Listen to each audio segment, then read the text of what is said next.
스피커원 미국 국방부가 긴급 발표를 했습니다. 일본 정부한테는 충격적입니다. 일본의 군사력 때문에 한미일 동맹을 파괴하고 한국하고만 동맹을 유지하겠다는 내용입니다. 일본 언론도 작심하고 기시다 총리 내각을 비판하기 시작했습니다.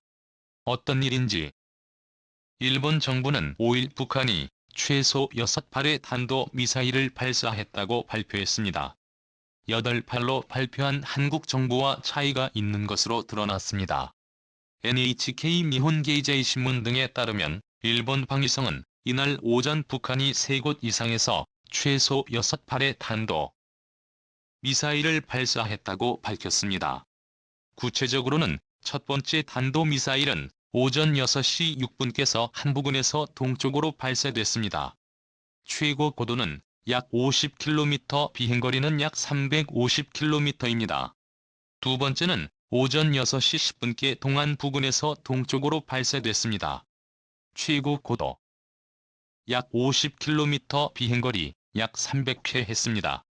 세 번째는 오전 6시 15분께 서원 부근에서 동쪽으로 발사됐습니다.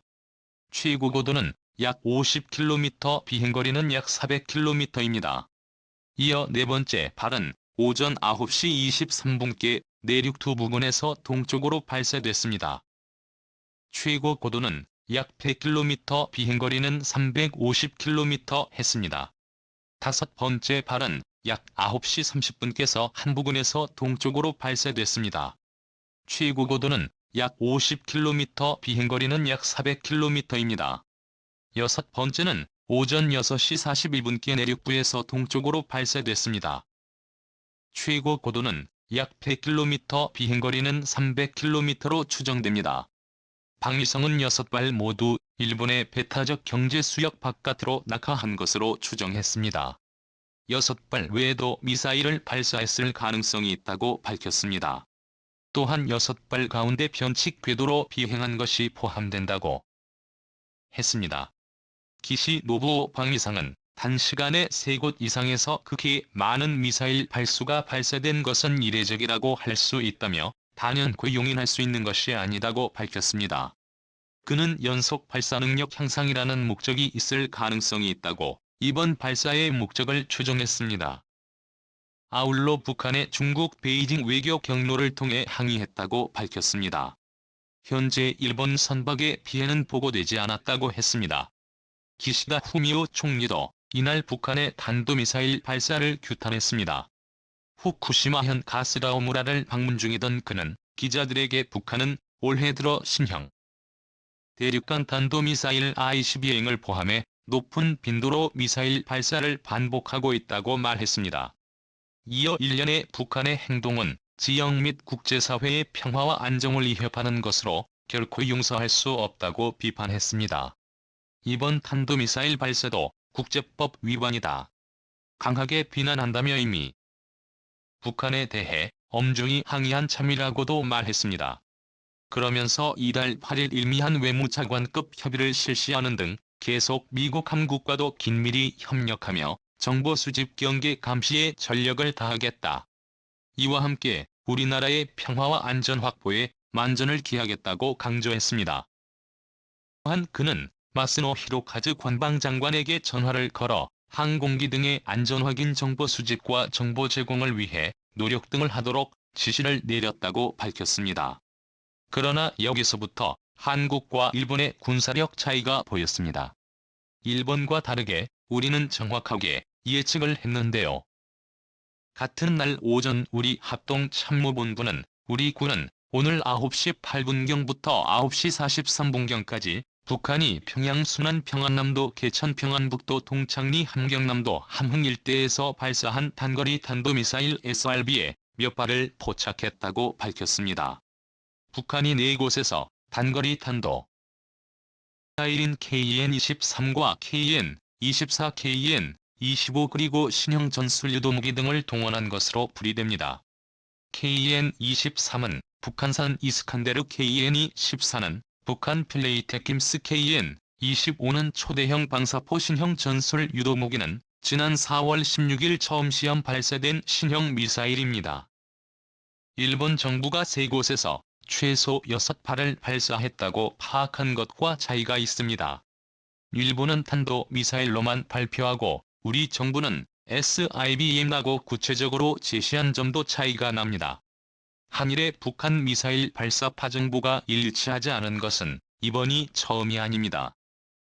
지난달 25일의 미사일 발사 정보에서도 차이가 났습니다. 한국은 3발, 일본은 최소 2발이라는 발표를 했습니다.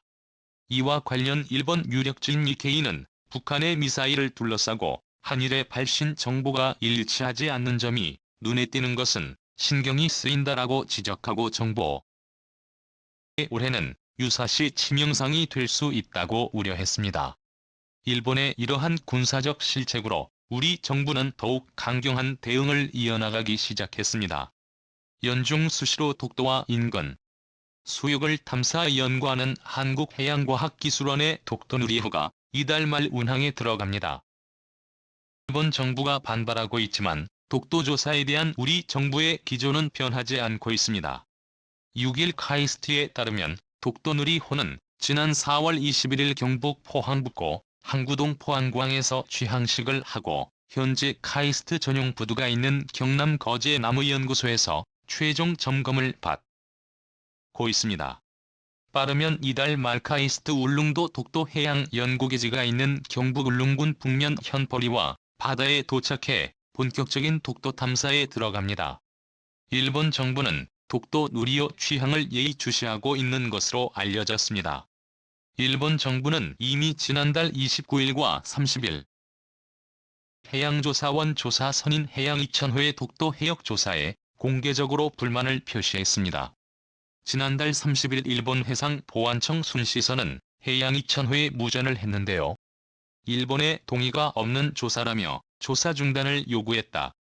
이어 지난 3일 서울 세종로 외교부 청사에서 열린 한일급 협의에서도 일본 외무성의 나고시 다카이로 아시아대양주 국장이 독도 인근의 해양조사에 항의를 표시했습니다. 해양2000호는 독도가 있는 동해는 물론이고 서해남이까지 돌며 조사하는 선박입니다. 한반도 인근 청해역을 관찰하기 때문에 독도 수역은 연간 2차례 조사합니다. 반면에 카이스트가 건조한 독도누리호는 연중 수시로 독도 수역을 탐사합니다. 이 때문에 일본 정부는 이미 자국 언론사 기자들을 통해 해양수산부 등의 독도누리호의 재원과 건조 과정 운항 계획을 문의하며 예민한 반응을 보이고 있습니다. 미국 국방부도 한국에 손을 들어줬습니다. 긴급 성명 발표 내용이 충격적입니다. 미 국방부의 익명의 관계자는 미국 정부 내에서 일본의 군사력과 정보력에 대단히 실망한 심할 경우 동맹국 파기도 검토할 수 있다. 정보력이 좋지 않다면 동맹국의 의미가 없기 때문에 일본과 관계를 할 필요가 없다고 전했습니다. 일본 언론도 정보력이 생명인 와중에 기시다. 내각은 제정신이 아니다라고 비판하고 있습니다. 다음은 해당 소식을 접한 일본 네티즌들의 반응입니다. 국제 정세를 감안할 때 방위비를 늘려 국민을 지켜야 한다. 공포가 무제한 군비 증강으로 질 것이 분명하다. 쇠고기와 2%라는 말은 겁쟁이계의 엉뚱한 목소리의 전형이다. 지금 정보력으로는 미국과 함께 갈 수 없어요. 일본을 지키기 위한 최대의 방위책은 저출산의 증식과 육아 지원입니다. 더 많은 이민자들이 시간의 흐름입니다. 일본 문화를 지키는 유일한 방법은 일본인의 유전자를 늘리는 것입니다. 그러나 일본 국민이 미국과 같은 다민족 국가를 인정하면 저출산 대책은 무의미해진다. 일본 방위력 최대한 살리려면 무기산업 활성화 필요. 이것에 의해 방위비가 제공된다. 세금이 삭감됩니다. 산업이 생겨나고 일본의 과학기술이 발전할 것이다. 그러나 그것은 인류 멸망으로의 진전을 촉진할 것이다. 일본의 방위는 다른 문제를 동시에 숙고할 수밖에 없다. 인근 국가들이 실제로 공격하는데도 방위비를 늘리지 말라며 반대하는 목소리도 있다. 그러나 국민의 말에 귀 기울여 많은 국민의 생명을 위태롭게 하지 않도록 정부는 조용히 국방비를 늘려주기 바란다. 한국 말까지 일본 정부가 들을 필요는 없습니다. 미사일 방어선의 일상적인 임무는 알 수 없지만 일본 내 주요 도시를 향해 대량의 미사일이 동시에 발사되는 것을 막을 수는 없지 않을까. 일본 국민의 생활은 이웃 독재자의 마음입니다. 억지력에 기여하려면 핵보복밖에 없다. 그러나 정부가 국민의 생명을 보호할 의지가 있다면 그건 다른 얘기다. 기지를 잃는다는 주장은 부인하지 않지만 오키나와도 한국 전쟁에 관여하고 있으니 오키나와 사람들을 북한에 로부터 보호하는 방법과 비판하는 방법에 대해 정부와 협력하고 있는 것일까요? 한국은 어떤 생각일까요? 일본이 방위력을 늘린다고 하면 가장 먼저 반대할 것. 단순히 국방비를 늘리는 것만으로는 효과가 없다. 사정거리 2000km 이상의 장거리 미사일과 핵잠수함, 모든 전쟁을 억제할 수 있는 무기가 필요하다. 분쟁이 발생한 경우 뿐만 아니라 전쟁 억제력이 발생한 경우에도 분쟁을 피하는 것이 중요하다. 한국보다 국방력이 안 좋다면 미국은 일본을 버리는 게 당연 소식. 마치겠습니다. 여러분의 의견을 댓글로 남겨주세요. 구독과 좋아요, 알림 설정은 영상 제작에 큰 힘이 됩니다. 대한민국과 관련된 모든 소식을 전하는 데스크 코리아는 내일도 최선을 다하겠습니다.